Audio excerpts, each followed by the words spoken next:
Mark సువార్త మొదటి అధ్యాయము. దేవుని కుమారుడైన యేసుక్రీస్తు సువార్త ప్రారంభము. ఇదిగో, నా దూతను నీకు ముందుగా పంపుచున్నాను. అతడు నీ మార్గము సిద్ధపరచును. ప్రభువు మార్గము సిద్ధపరచుడి, ఆయన త్రోవలు సరాళము చేయుడని అరణ్యములో కేకవేయుచున్న ఒకటి శబ్దము అని ప్రవక్త అయిన యెషయా చేత వ్రాయబడినట్టు, బాప్తిస్మమిచ్చు యోహాను అరణ్యంలో ఉండి పాప క్షమాపణ నిమిత్తము మారు మనస్సు విషయమై బాప్తిస్మము ప్రకటించుచూ వచ్చాను.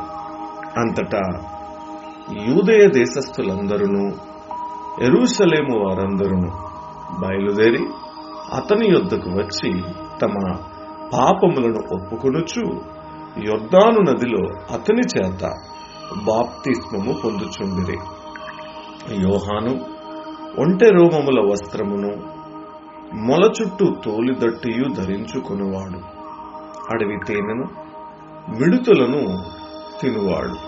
మరియు అతడు నాకంటే శక్తిమంతుడొకడు నా వెనుక వచ్చుచున్నాడు. నేను వంగి ఆయన చెప్పుల వారును విప్పుటకు పాత్రుడను కాను. నేను నీళ్లలో మీకు బాప్తిస్మమిచ్చితిని గాని ఆయన పరిశుద్ధాత్మలో మీకు బాప్తిస్మమిచ్చునని చెప్పి ప్రకటించుచుండెను. ఆ దినములలో యేసు గలిలయలోని నజరేతు నుండి వచ్చి యొర్దానులో యోహాను చేత బాప్తిస్మము పొందెను. వెంటనే ఆయన నీళ్లలో నుండి ఒడ్డునకు వచ్చుచుండగా ఆకాశము చీల్చబడుటయు పరిశుద్ధాత్మ పావురము వలె తన మీదికి దిగివచ్చుటయు చూచెను.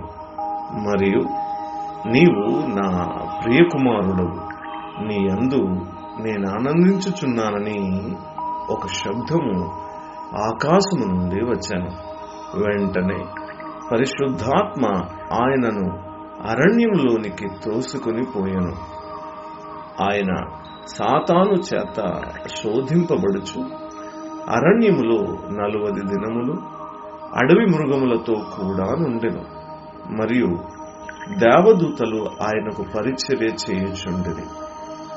యోహాను చెరపట్టబడిన తరువాత యేసు కాలము సంపూర్ణమయ్యున్నది, దేవుని రాజ్యము సమీపించియున్నది, మారు మనస్సు పొంది సువార్త నమ్ముడని చెప్పుచు దేవుని సువార్త ప్రకటించుచు గలిలయకు వచ్చెను. ఆయన గలిలయ సముద్ర తీరమును వెలుచుండగా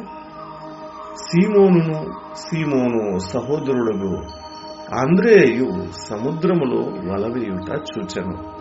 వారు జాలరులు. యేసు, నా వెంబడి రండి, నేను మిమ్మును మనుషులను పట్టు జాలరులనుగా చేసేదనని వారితో చెప్పాను. వెంటనే వారు తమ వలలు విడిచి ఆయనను వెంబడించిరి.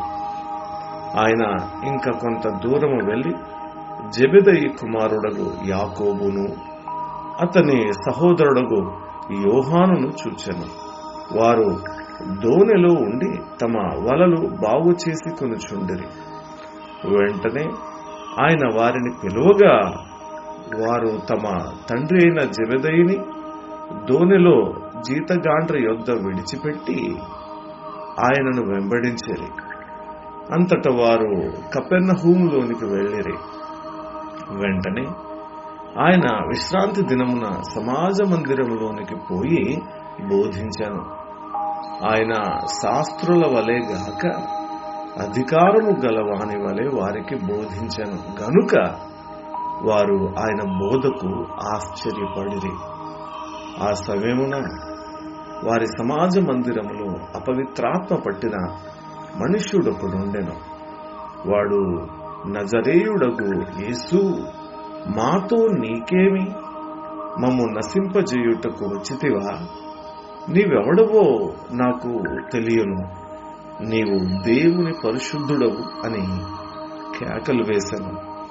అందుకు యేసు, ఊరకుండుము, వానిని విడిచి పొమ్మని దానిని గద్దింపగా ఆ అపవిత్రాత్మ వానిని విలవిలలాడించి పెద్ద కేక వేసి వాని విడిచిపోయాను. అందరూ విస్మయం ఉంది, ఇదేమిటో, ఇది క్రొత్త బోధగా ఉన్నదే, ఈయన అధికారముతో అపవిత్రాత్మలకును ఆజ్ఞాపింపగా అవి ఆయనకు లోబడుచున్నవని ఒకరితో ఒకడు చెప్పుకుని, వెంటనే ఆయనను గూర్చిన సమాచారము త్వరలో గలిలయ ప్రాంతములన్నంతటా వ్యాపించెను. వెంటనే వారు సమాజ మందిరంలో నుండి వెళ్లి యాకోబుతోనూ యోహానుతోనూ సీమోను ఆంద్రెయ అను వారి ఇంట ప్రవేశించిరి. సీమోను అత్త జ్వరముతో పడి ఉండగా వెంటనే వారు ఆమెను గూర్చి ఆయనతో చెప్పిరి. ఆయన ఆమె యొద్దకు వచ్చి చెయ్యి పట్టి ఆమెను లేవనెత్తాను. అంతట జ్వరము ఆమెను వదిలెను గనుక ఆమె వారికి ఉపచారము చేయసాగెను. సాయంకాలము ప్రొద్దుగుంకినప్పుడు జనులు సకల రోగులను దయ్యములు పట్టిన వారిని ఆయన యొద్దకు తీసుకుని వచ్చిరి.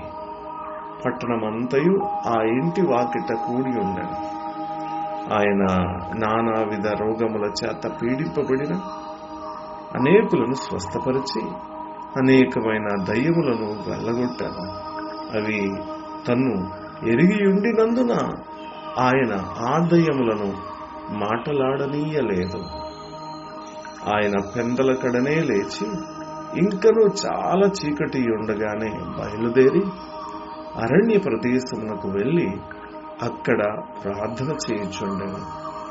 సీమోనును అతనితో కూడా నున్న వారును ఆయనను వెతుకుచూ వెళ్లి ఆయనను కనుగొని, అందరూ నిన్ను వెతుకుచున్నారని ఆయనతో చెప్పగా, ఆయన ఇతర సమీప గ్రామములలోనూ నేను ప్రకటించున్నట్లు వెళ్ళుదము రండి, ఇందు నిమిత్తమే గదా నేను బయలుదేరి వచ్చి తినని వారితో చెప్పాను.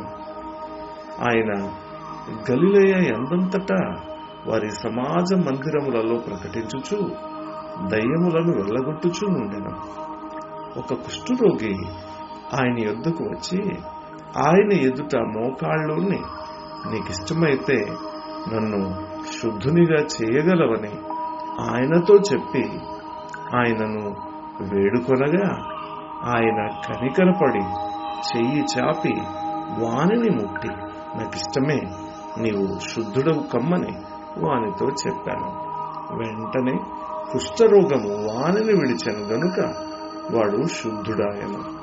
అప్పుడు ఆయన, ఎవరితోనూ ఏమీ చెప్పకు సుమీ, కాని నీవు వెళ్లి వారికి సాక్ష్యార్థమై నీ దేహమును యాజకునికి కనబరుచుకుని నీవు శుద్ధుడవైనందుకు మోషే నియమించిన కానుకలను సమర్పించుమని వానికి ఖండితముగా ఆజ్ఞాపించి వెంటనే వానిని పంపివేశాను. అయితే వాడు వెళ్లి దానిని గూర్చి విస్తారముగా ప్రకటించుటకును ఆ సంగతి ప్రచురము చేయుటకును ఆరంభించెను గనుక ఆయన ఇక పట్టణములో బహిరంగముగా ప్రవేశింపలేక వెలుపల అరణ్య ప్రదేశములలో నుండెను. నలుదిక్కుల నుండి జనులు ఆయన యొద్దకు వచ్చుచుండిరి. అధ్యాయము సమాప్తము.